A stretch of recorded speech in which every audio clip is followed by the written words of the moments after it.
Blog Talk Radio. Welcome to Family Law Talk. Family Law Talk. Presented by Kirk Stange of Stange Law Firm, PC. Stange Law Firm is a multi-state family law firm. Now, here's your host, Kirk Stange. Welcome to Family Law Talk. We have an interesting topic today. The topic is, what is a non-contested hearing? And this is based on an article on our blog, FamilyLawHeadquarters.com, dated November 26, 2023. And the title of that article is, What is a Non-Contested Hearing in Divorce and Family Law Matters? So as a follow-up to the episode today, go on over to FamilyLawHeadquarters.com and check out that article for more information on this topic. But let's go ahead and jump on in. Most folks conceptually understand what a contested hearing is in a divorce or family law matter. Obviously, a contested hearing is where parties don't agree. They have a trial or some kind of evidentiary hearing, and at the trial, witnesses testify, evidence is presented to the judge, and then ultimately the judge has to make a decision about the result of the divorce or family law matter. And really, in the context of a divorce, a judge would have a lot of things that they have to decide upon, like whether to grant the divorce or not. Some folks take that for granted, but judges have discretion. How to divide marital property and debt, spousal maintenance or alimony issues, depending on the state you're in terms of what it's called, child custody and visitation time, and then child support if there are kids. And, of course, attorney fees is another issue judges ultimately have to decide upon as well after hearing a divorce or family law matter. So that's a contested hearing, and contested hearings can take maybe a day, maybe a half a day, maybe multiple days, maybe longer, whereas a non-contested hearing is something different. And so most folks are kind of confused by this concept, and I'll just tell you this as well. Some folks refer to this as an uncontested hearing. So an uncontested hearing, really the same thing as a non-contested hearing. We're talking about the same thing, just different terminology to describe it. But in terms of what this is this, which is, look, most folks settle their divorce or family law matter. It might take them a while. It might not be a situation where they settle the case right out of the gates or easily or quickly or anything like that. It could be a situation that it took them weeks or months, sometimes longer. It could be the case settled at mediation, or maybe there was some input from the judge at a pretrial conference or settlement conference, and maybe this involved the parties' attorneys sending, settlement offers, and then there were multiple counter settlement proposals, if you will, to get the case settled. And then, once an agreement is entered, and again, most cases settle, not all, at least that's my personal experience. I mean, most folks ultimately decide not to litigate the case, and there's a reasonable settlement that is reached, but some cases have to be tried as well. But in terms of settlement, I mean, once a case is settled, then what has to happen is settlement paperwork has to be drafted to put in writing what the agreement is. And obviously this is going to vary by state and locality.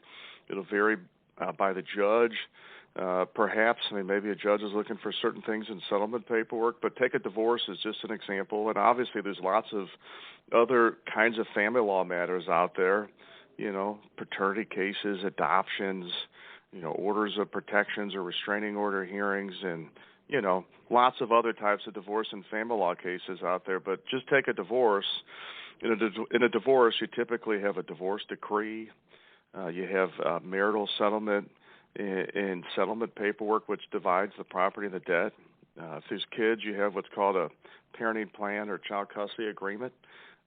If there's kids, you're going to have to do child support computations in most circumstances, and so there's paperwork that reflects all of this. Again, it's going to vary based on state, locality, and judge.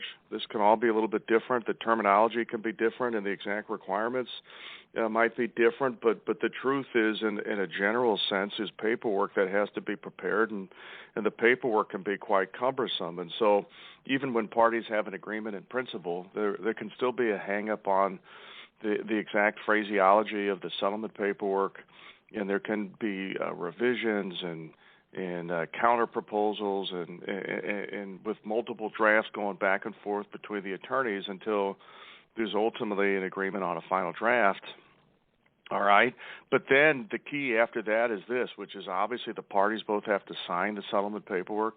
Typically, their attorneys sign the settlement paperwork, and if there's a guardian ad litem, they're going to review the parenting plan or custody schedule and sign and approve it. And then the final piece to concluding the case is getting the judge's signature and approval on the settlement paperwork. And that's what results in what's called a judgment.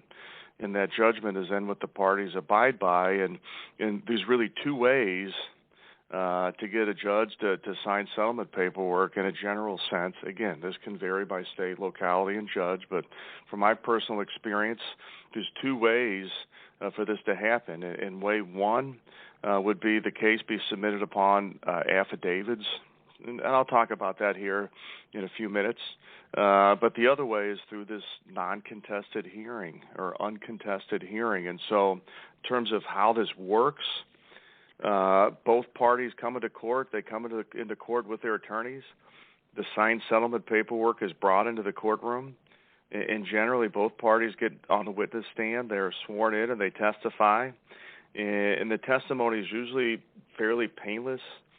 Parties are usually saying yes to a series of leading questions that their attorney poses to them, and it's can be different based on the case, but typically there's some background information that parties affirm is true, like the date of the marriage, the date of the separation, birth dates maybe of the kids, jurisdiction and venue type questions that neither party's a member of the armed forces or that wife is not now pregnant, and a series of other background questions as well that are just legal requirements by statute that need to be put on the record. But then past that, the parties are typically provided the settlement paperwork, and the attorneys inquire about whether or not they signed the settlement paperwork, that they agree to the settlement paperwork, that they've had adequate time to consider the pros and cons of settlement and ultimately decided to settle the case, and so on and so forth. And then ultimately, the parties testify that they want the judge to approve the settlement. In other words, sign off on it to conclude the case, okay? And so this is a non-contested hearing.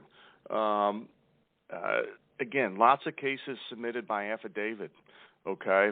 An affidavit is signed typically by both parties in a family law case, and the affidavit contains basically the same things that the party would testify to in a non-contested hearing, okay? And so, many courts, many judges will take a case just based on the affidavits, and a non-contested hearing is not always required. But look, in certain circumstances it is, and you might ask, well, why would a judge require an uncontested hearing versus taking the case based on affidavits? Well, again, every jurisdiction is different. There can be different laws and requirements and whatnot, that could play into it. And so speak to an attorney who's licensed and competent to practice law in your jurisdiction.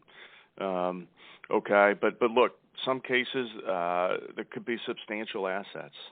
All right, and maybe the judge wants the parties to come in and testify on the record. Maybe the attorneys want the parties to come in and testify on the record as well. Again, just given the serious financial issues that might be out there. In cases with kids, it's more likely that a non-contested hearing will be required. And so, and particularly when you're talking about assets and kids, maybe situations where parties are doing something a little unconventional, maybe a little bit outside the box. Maybe it's a circumstance where it was a hard-fought case, a heavily litigated case, and, getting the parties to testify on the record, in theory, could make the enforceability of the agreement stronger. So maybe the parties or the judge the attorneys or the judge want the parties to come in and testify just to make sure the agreement is binding, enforceable, and that there's no confusion about anything in the settlement and whatnot. So, that could be a piece as well. But look, in the more simpler cases, the cases where there's not substantial assets, maybe there's not kids, or if there's kids, maybe the agreement's pretty conventional, not something out of the ordinary or outside of the box, pretty standard kind of stuff. And from my personal experience in cases like this, judges are typically more likely to approve a settlement just based on the affidavits. No kids, not a lot of money, or maybe there's kids, but nothing outside the box or nothing that's out of the ordinary. Judges more typically will sign judgments by affidavits. But the course of my career, I've known certain judges where if their kid's there, they almost always just want them to come in and testify at a non-contested hearing. So again, this is going to vary based on where your case is at, what judge you're before, and maybe the legal requirements in that state. But again, the two ways to get a settlement approved is typically by affidavits, the settlement paperwork, or through an uncontested hearing. Again, for parties that are going through an uncontested hearing, look, typically if the settlement paperwork's signed, everybody agrees.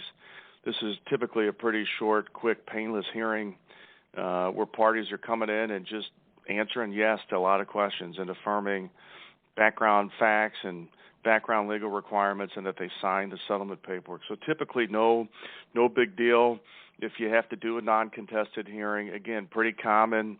And I would just say this, historically, non-contested hearings, at least from my personal experience, when I first began practicing, much more common. And the affidavit submission is something that has really grown in prominence over the course of time. So, there can be some judges that just like these uncontested hearings better, but more and more affidavits becoming commonly used as well. All right. Well, again, that's the topic today. Is a follow-up going over to familylawheadquarters.com. Check out the article, which is called "What is a Non-Contested Hearing in Divorce and Family Law Matters?" The date of the article is November 26, 2023. You can read that as a follow-up to the episode today, but I appreciate you all tuning in. Stay tuned to our next episode coming up on Family Law Talk. Thank you very much. Thank you for listening to Family Law Talk with Kirk Stange.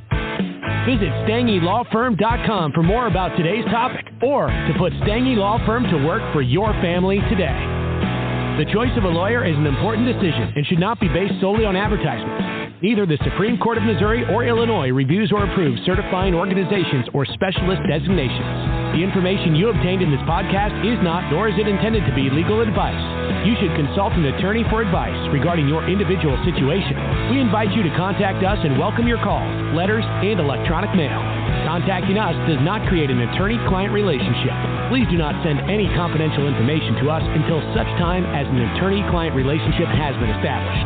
Past results afford no guarantee of future results, and every case is different and must be judged on its own merits. Kirk Stange is responsible for the content. Headquarters, Office 120 South Central Avenue, Suite 450, Clayton, Missouri 63105. Kirk Stange is licensed in Missouri, Illinois, and Kansas.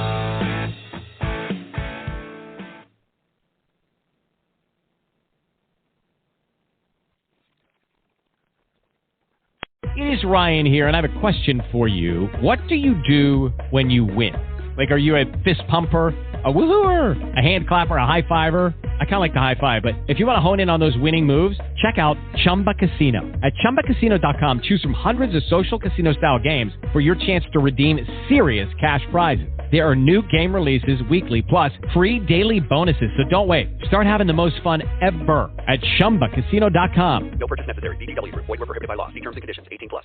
David's Bridal, where brides and bridesmaids get fabulously dressed. We let our friends pick out what we wear, show off our dance moves, obsess over every little detail, hold your hand through it all, smile bravely when it's time to let go. Make your dreams come true. The things we do for love. Only at David's Bridal.